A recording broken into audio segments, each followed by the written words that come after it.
Hello, friends. This is the read aloud for First Peas to the Table. It's a story written by Susan Grigsby, who's an author who lives right here in St. Louis, and it's illustrated by Nicole Tadgell. Before I begin the read aloud, I need to tell you a few things about Thomas Jefferson, who shows up in the story. Thomas Jefferson was the third president of the United States. And besides being president, he had many other jobs. His most favorite thing to do was to garden. Thomas Jefferson had a huge farm in this place called Monticello, which is in Virginia. It was a farm that had thousands of acres, and even his vegetable garden by his house was 1,000 feet long. Thomas Jefferson did a really good job at keeping a garden journal in which he wrote about the plants and the crops that he grew. Every year, he and his neighbors had a contest to find out who could grow the first bowl of peas to put on the table. Jefferson called agriculture, which is the science of growing food. He called it the crown of all the sciences because you need to know a lot about a whole bunch of other sciences in order to know agriculture science. Although Thomas Jefferson and his family worked a little bit on the farm, most of the farm work was done by African American slaves. Although Thomas Jefferson supposedly promoted anti-slavery laws, he did not free a lot of the slaves that worked for him. Monticello is still there today, and the gardens have been restored. You can actually go visit Monticello in Virginia on spring break if you wanted to.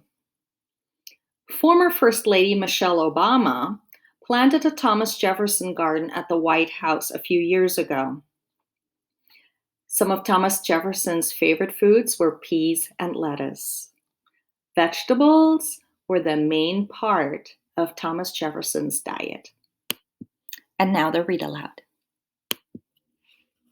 Every spring, Miss Garcia's class grows a different kind of garden. In February, she announced that our class was going to plant a garden like Thomas Jefferson's. No fair, I whispered to my friend Shakayla. Last year, they got to plant a pizza garden. Shh, Shakayla replied as Miss Garcia started saying something about a contest. A contest? What kind of contest? I asked. A first piece to the table contest, Miss Garcia said.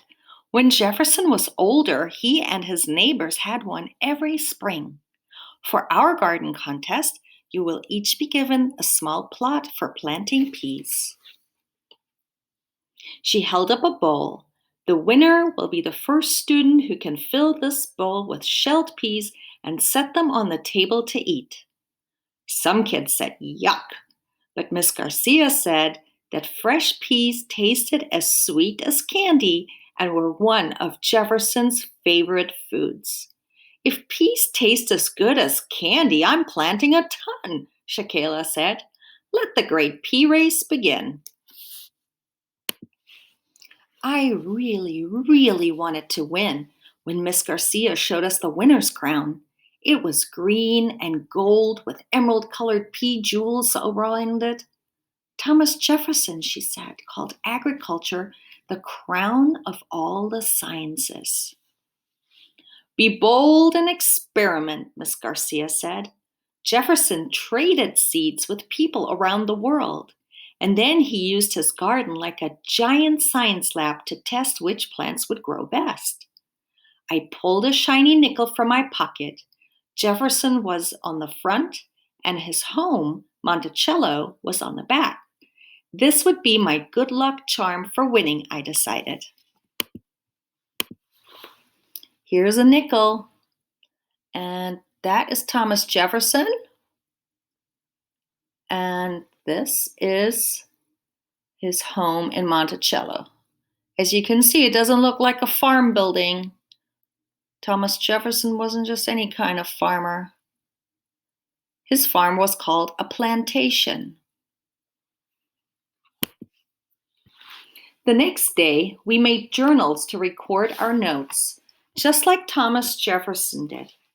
In his garden book, his garden book was like a diary with notes about everything he planted. And we learned a lot about peas. Jefferson said that you had to have healthy soil to grow healthy plants. Compost, made of plant waste that's rotted, adds nutrients to the soil. We took some compost from the school's bin and mixed it into the garden beds. And here you can see that Maya and Shakayla are keeping a science journal, and they illustrated the pea's life cycle. Here are the kids, Maya, Shakayla, and another friend, getting compost out of the school's compost bin. On Valentine's Day, Miss Garcia brought in 10 varieties of pea seeds.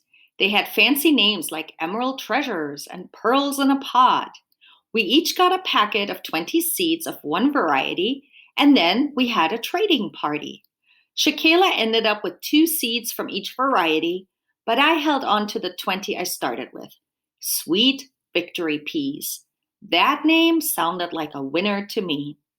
Ms. Garcia said that we could get a head start by planting some peas inside at home and then transplanting them at school in March.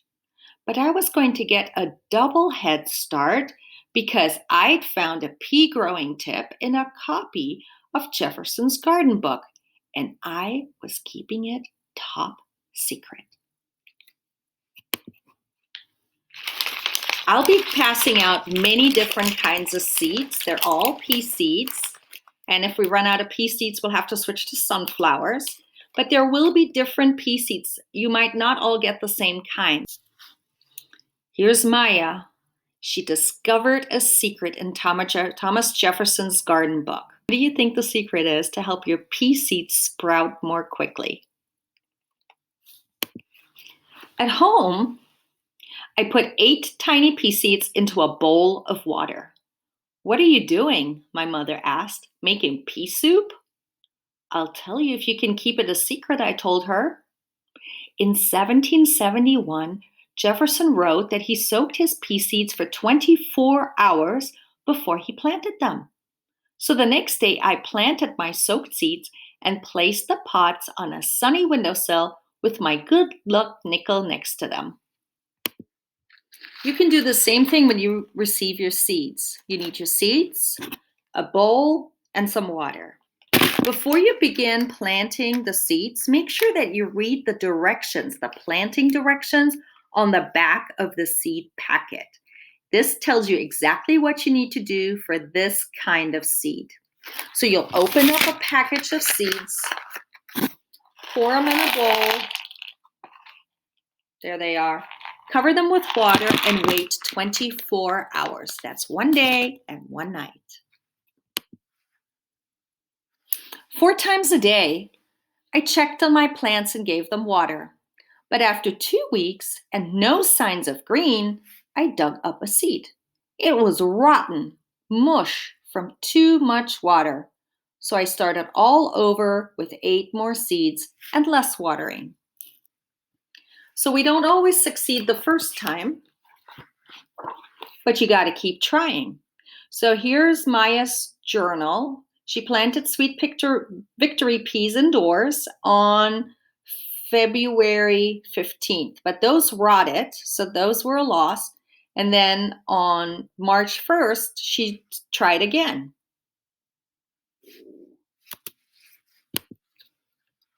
Shakayla started carrying home a lot of books on garden plants and some strange stuff from the school's recycling resource room. What's all this for? I asked. Your peas aren't growing yet, are they? Maybe, she smiled, or maybe not. Are yours? Maybe or maybe not, I replied. Shakayla laughed. May the boldest gardener win. I ran home after school to check my peas. My little seeds had started sprouting. I made a name tag for each pot. Grow faster, I whispered to my plants. As soon as you're strong enough, I'm moving you to a real garden. And look what else she did. She gave her peas names, and they all start with the letter P.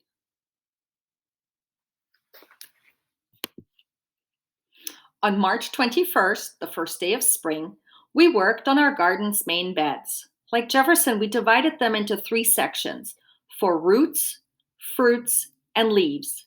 But when we got ready to mark which plants went into which section, we got confused. Cucumbers and peppers aren't fruits, insisted Jacob. They're vegetables. So Shakayla grabbed the science book and we sorted things out.